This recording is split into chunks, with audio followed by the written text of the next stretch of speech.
السلام علیکم ورحمۃ اللہ وبرکاتہ۔ آج کا لیسن پارہ نمبر 9 سورۃ انفال کا شروع، آیت نمبر 1 سے 4 تک ہے۔ اعوذ باللہ من الشیطان الرجیم، بسم اللہ الرحمن الرحیم۔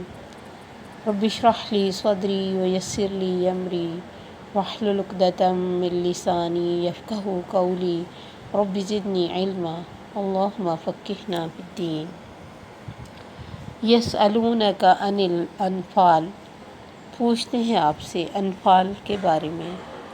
قل الانفال للہ والرسول، کہہ دیجئے یہ انفال یعنی مال غنیمت اللہ کے لیے اور رسول کے لیے ہیں۔ فاتقوا اللہ واصلحوا ذات بینکم، اللہ سے ڈرو اور آپس میں اصلاح کرو۔ وَأَطِیعُوا اللَّهَ وَرَسُولَهُ، اللہ اور رسول کی اطاعت کرو۔ ان کنتم مؤمنین، اگر تم مومن ہو۔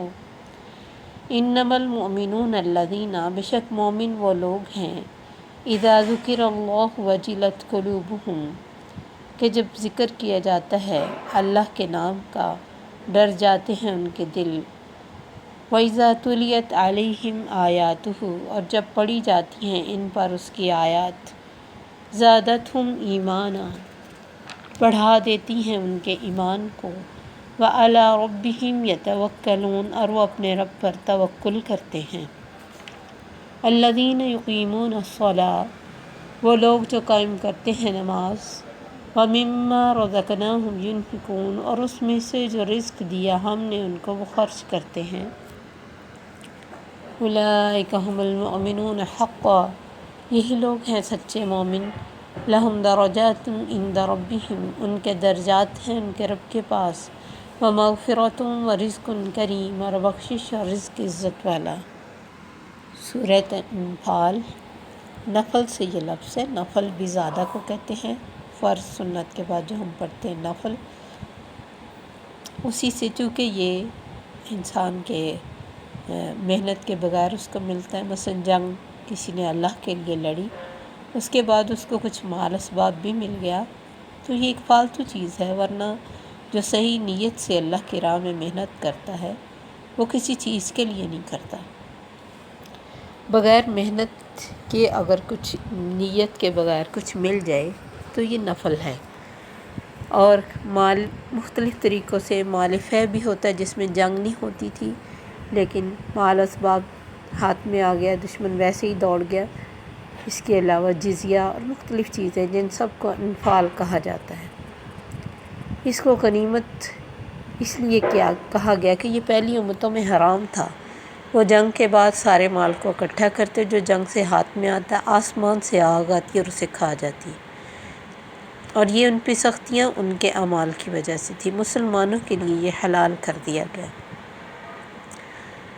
تو جنگ بدر کے بعد چونکہ پہلا موقع تھا جنگ کا، تو مال غنیمت کے بارے میں ابھی کوئی حکم نہیں آیا تھا، تو جس کے جو ہاتھ میں لگا اس نے پکڑ لیا۔ اب یہ بھی تھا کہ کسی نے محنت زیادہ کی ہے، اس کے ہاتھ میں کچھ نہیں لگا، تو ایک دوسرے یعنی جو جس کے ہاتھ میں تھا وہی قبضہ کر کے بیٹھ گیا، تو دوسروں کو کے دل میں ظاہر آ رہا تھا کہ ہم نے بھی محنت کی اور ہمیں کچھ نہیں ملا، کیونکہ جب بھی بانٹنے کی چیز ہوتی ہے کوئی تو ہر ایک کو ایک جیسی تو نہیں ملتی نا، جس کے ہاتھ میں جو لگ جاتا۔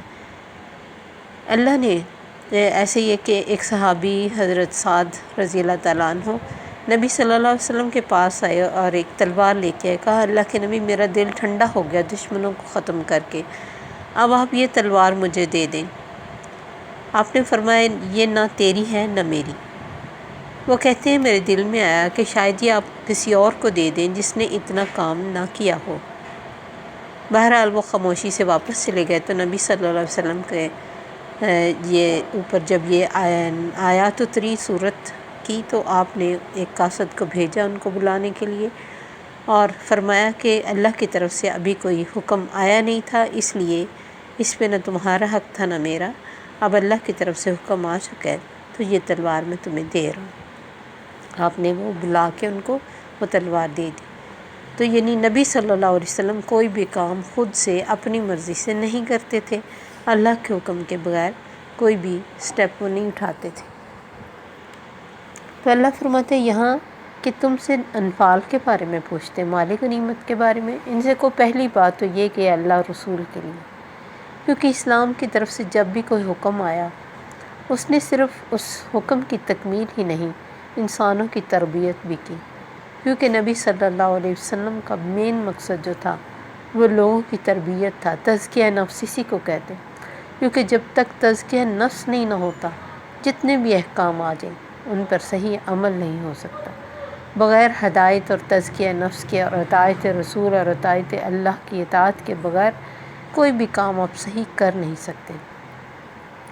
تو نبی صلی اللہ علیہ وسلم کے بارے میں فرمایا گیا کہ یہ چیز تو ہے ان کی، اور تمہارا کیا کام ہے؟ فاتقوا اللہ واصلحوا ذات بینکم، اللہ سے ڈرو اور آپس میں اصلاح کرو۔ اس مال غنیمت کے لیے کسی کے دل میں کوئی گرج نہیں آنا چاہیے، اور کسی کو ایک دوسرے سے کچھ کہنا بھی نہیں، کیونکہ تم نے اس کی خاطر تو جنگ لڑی نہیں۔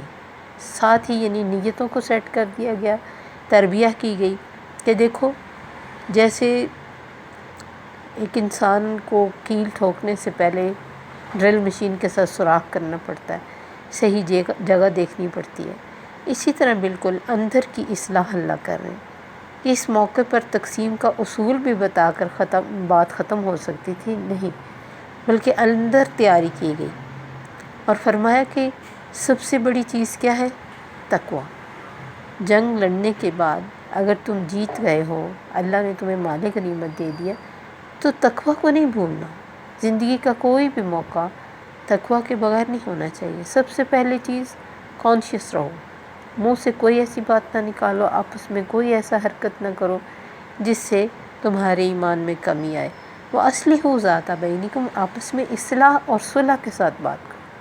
اور اس کے بعد تیسرا وَأَطِیعُوا اللَّهَ وَرَسُولَهُ، اللہ رسول کی اطاعت کرو، وہ جس کو جو دے اس پہ خوشی سے، یعنی دل کی خوشی سے اسے قبول کرو، ان کنتم مؤمنین، اگر تم مومن، اگر وہ کچھ بھی نہ دے تب بھی تمہارے دل کے اندر ایک خوشی اور سکون ہونا چاہیے کہ ہم نے اللہ کے حکم کی اور نبی صلی اللہ علیہ وسلم کے حکم کی فرما برداری کی ہے۔ تقوی کے بغیر کسی بھی کام کو آپ صحیح طور پہ کر ہی نہیں سکتے۔ اس کے بعد اللہ نے فرمایا انما المؤمنون الذین، مومن تو وہ لوگ ہوتے ہیں کہ جب اللہ کا ذکر کیا جاتا ہے ان کے سامنے وجلت قلوبہم، ان کے دل کانپ جاتے ہیں۔ ڈرنے کے لیے مختلف الفاظ ہیں۔ وجل کا مطلب یعنی اللہ کی نافرمانی سے ڈرنا، تو ان کے دل کانپ جاتے ہیں۔ کس چیز سے؟ اللہ کی یاد سے، اللہ کی ہیبت سے، اس کی ذات کے بارے میں سوچ سے کہ ہم کتنی بڑی ذات کی بات کر رہے ہیں یا اس کے آگے جھکے ہوئے ہیں۔ وَإِذَا تُلِيَتْ عَلَيْهِمْ آيَاتُهُ، اور جب ان مومنوں پر اس کی آیات پڑھی جاتی ہیں زَادَتْهُمْ ایمانا، ان کے ایمان کا لیول بڑھ جاتا ہے، کیونکہ جو انسان حق کو سمجھ جاتا ہے، اللہ کی آیات کو قبول کرتا ہے، اس کے ایمان میں اضافہ ہوتا ہے، اور ہر نیکی سے، یعنی کہ صرف آیات پر، ہر نیکی سے، حتیٰ کہ ایک نماز اور ایک اللہ کا ذکر اور کسی اچھی چیز کو دیکھ لینا اور اللہ کی خوبصورت کائنات کی کسی خوبصورتی کو غور و فکر کرنا، ہر چیز سے ایمان کا لیول بڑھتا ہے۔ اپنی کوئی دعا کا قبول ہو جانا، اللہ کے آگے دعائیں کرنا، ان سب سے ایمان کا لیول بڑھتا ہے، کیونکہ ایمان ایک جامد چیز نہیں ہے۔ مختلف موقعوں پہ اللہ نے درجات کی بلندی کا ذکر کیا، تو جس طرح انسان کا ایمان بڑھتا ہے اور اس کی نیت اچھی اور خالص ہوتی ہے، اسی طرح اس کے درجات بڑھتے ہیں۔ کوئی انسان جو صرف اپریسیشن کے لیے، دنیا کی تعریف کے لیے کام کرے، اس کے کام میں کبھی بھی ثبات نہیں ہوتا، ہمیشگی نہیں ہوتی، نہ ہی وہ اپنے کام کو اتنا اچھا کر پاتا ہے جتنا اچھا اسے کرنا چاہیے، کیونکہ نیت بہت کاؤنٹ کرتی ہے۔ جتنی نیت خالص ہوگی اتنی کام میں خوبصورتی ہوگی، اتنی موٹیویشن ہوگی، اندر سے شوق ہوگا، لگن ہوگا، اور اس کا رزلٹ دنیا سے نہیں کبھی بھی چاہے گا انسان، ہمیشہ وہ اس رزلٹ کو آخرت کے اینگل سے دیکھے گا۔ کوئی بھی اس نے دنیا میں نیک کام کیا، کوئی نماز، روزہ، حج، زکوٰۃ، ان کے علاوہ دنیا میں کسی کو صدقہ دے دیا، کسی کا بھلا کر دیا، کسی کو اچھا مشورہ دے دیا، کسی کی تکلیف دور کر دی، کسی کو قرآن لے دیا، کسی کو پڑھنے میں مدد کر دی، کسی کو دنیا کی کوئی مصیبت میں اس کی مصیبت کو تعزیت کر لی، اس کے ساتھ اس کا ساتھ دے دیا۔ کچھ بھی جو انسان اچھا کرے گا، اگر وہ کسی اچھی نیت سے کرے گا، اللہ کی خاطر کرے گا، کر کے بھول جائے گا، کبھی نہیں چاہے گا کہ میں اتنا اس کے ساتھ کیا اور یہ میرے ساتھ ویسے کا ویسا ہے، اس کا بیہیو اچھا نہیں ہے، یا اس نے مجھ سے وہ عزت نہیں دی جو مجھے دینی چاہیے تھی، میں نے اس کا اتنا کیا، اتنے موقع پہ میں اس کے کام آیا۔ یہ سارے شکوے گلے اسے نہیں ہوتے، کیونکہ اسے پتہ ہوتا ہے کہ جس کی خاطر کیا اس نے دیکھ لیا، دیٹس اٹ۔ اس کے علاوہ کوئی اس کی خواہش، تمنا اور ضرورت نہیں ہوتی۔ خلاص وہ فارغ ہو جاتا ہے اللہ کی خاطر کر کے، نیکی کر دریا میں ڈال۔ تو جب اتنی خالص ہو کر کوئی اللہ کی راستے میں محنت کرتا ہے تو پھر اس کے ایمان کا لیول بڑھتا ہے، کچھ بھی وہ اچھا کرے۔ اس لیے اللہ نے فرمایا جب اس پر اس کی آیات کی تلاوت ہوتی ہے، چونکہ دل اندر سے نرم ہوا ہوتا ہے، سافٹ ہوتا ہے، تو تلاوت سن کے آپ دیکھیں بعض دفعہ آنکھوں سے ٹپ ٹپ رونا آ جاتا ہے۔ رونا خاص طور پہ اس وقت آتا ہے جب وہ تلاوت کا مطلب آپ جانتے ہیں، اور اسی لیے وہ لوگ جو اس کے میننگ کو جانتے ہوتے ہیں وہ تلاوت کرتے ہوئے کیسے روتے ہیں۔ ہم تو نہیں اتنا روتے، کیونکہ ہمیں پتہ ہی نہیں ہوتا ہم کیا کہہ رہے ہیں۔ اسی لیے نماز بھی بے جان اور بے روح ہوتی کہ اگر ہمیں ترجمہ آتا بھی ہے تو اس کی طرف دھیان نہیں جاتا، اور بہت میجورٹی کو تو ترجمہ ہی نہیں آتا نماز کا، تو بالکل ایک گونگے کی نماز ہے ہماری، جسے ہم خود بھی سمجھ نہیں پاتے۔ اللہ کو تو تبھی اچھا لگتا ہے نا، اللہ تو ہر چیز کو سمجھتا ہے، لیکن تب اسے اچھا لگتا ہے جب کوئی سمجھ کے دل کے لگن سے اور اپنی سوچ سے اور فیلنگ کے ساتھ اس کے ساتھ بات کرتا ہے۔ یہ بات ہے نا، اللہ کے ساتھ کانورسیشن ہے سورہ فاتحہ۔ تو اگر اس فیلنگ کو کسی کو پتہ ہی نہیں، وہ صرف جسٹ الحمدللہ رب العالمین الرحمن الرحیم مالک یوم الدین کہی جا رہا ہے، تو اسے کیا ملے گا اللہ سے؟ ٹھیک ہے، عربی کے ادا کرنے کے اجر تو ملتا ہی ہے، لیکن فیلنگ کے ساتھ ادا کرنے کا جو اجر ہوتا ہے، جو انسان کے اپنے اندر افیکٹ ہوتا ہے، جو اللہ کو اس سے بات کر کے خوشی ہوتی، پھر وہ چیز تبھی آتی ہے جب آپ اس کو روح کے ساتھ پڑھیں۔ روح کے بغیر جسم بے جان۔ تو اللہ فرماتے زادتہم ایمانا، ان کے ایمان بڑھ جاتے ہیں، وعلی ربہم یتوکلون، ان کا توکل اللہ پر بڑھ جاتا ہے، انہیں بھروسہ ہوتا ہے کہ جو بھی ہمارے نصیب میں ہے وہ ہمیں مل کے رہے گا، اور ہمارا نصیب کوئی لے نہیں سکتا، چاہے ساری دنیا بھی مل جائے۔ پھر وہ یہ جانتے ہوتے ہیں کہ ہم نے اللہ کی خاطر جو کیا تھا اس سے ہمیں کچھ چاہیے ہی نہیں، جو مل گیا وہ تو اللہ کی طرف سے ایک فالتو ایک نافل ہے۔ اور پھر ان کی نشانیاں کیا ہوتی ہیں؟ الذین یقیمون الصلاۃ، نماز کو قائم کرتے ہیں۔ نماز پورے جسم پہ قائم ہوتی ہے، انسان کی زندگی پہ قائم ہوتی ہے، وہ صرف جائے نماز کے لیے نہیں ہوتی کہ آپ جائے نماز بچھائیں اس پہ پڑھیں اور بس لپیٹ کے رکھ دیں۔ ایسا انسان جو بغیر فیلنگ کے نماز کو بس فٹافٹ ادا کر کے اٹھ جاتا ہے، حدیث میں آتا ہے نماز اس کے لیے بد دعا کرتی کہ جیسے اس نے مجھے ضائع کیا، یا اللہ تو اسے ضائع کر دے۔ تو کتنی بڑی بد دعا ہے جو نماز کرے گی۔ تو وہ نماز کو قائم کرتے ہیں، اپنی زندگی میں اس کو پریفر کرتے ہیں، سب سے اوپر درجہ دیتے ہیں، اور سارے کاموں سے ہم سمجھتے ہیں، آواز آ جائے ان فوراً سے کھڑے ہو جاتے ہیں، اور اگر تھوڑا ٹائم بھی لگ جائے تو ان کے دل میں ٹینشن ہو جاتی ہے کہ ہمارا ٹائم گزر رہا ہے، نماز کا ٹائم، نماز کا ٹائم، نماز کا ٹائم، اور اسے دل کی خوشی سے کرتے ہیں، بوجھ سمجھ کے نہیں۔ تو اللہ فرماتے ہیں وہ نماز قائم کرتے ہیں، وَمِمَّا رَزَقْنَاهُمْ يُنْفِقُونَ، اور جو کچھ میں نے ان کو دیا اس میں سے وہ خرچ کرتے ہیں۔ پھر وہ مال بھی ہو سکتا ہے، صحت بھی، ٹائم بھی، اولاد بھی، گھر بھی، سب کچھ جو کچھ اللہ نے دیا اس میں سے وہ خرچ کرتے ہیں، اور خرچ کر کے خوش ہوتے ہیں، کیونکہ جب انسان کو ایک نیکی کر کے تو اس کی خوشی ملتی ہے تو سمجھے اس کے اندر ایمان ہے، اور اگر اس کے دل میں کچھ تنگی فیل ہوتی ہے تو سمجھے ایمان میں کمی ہے۔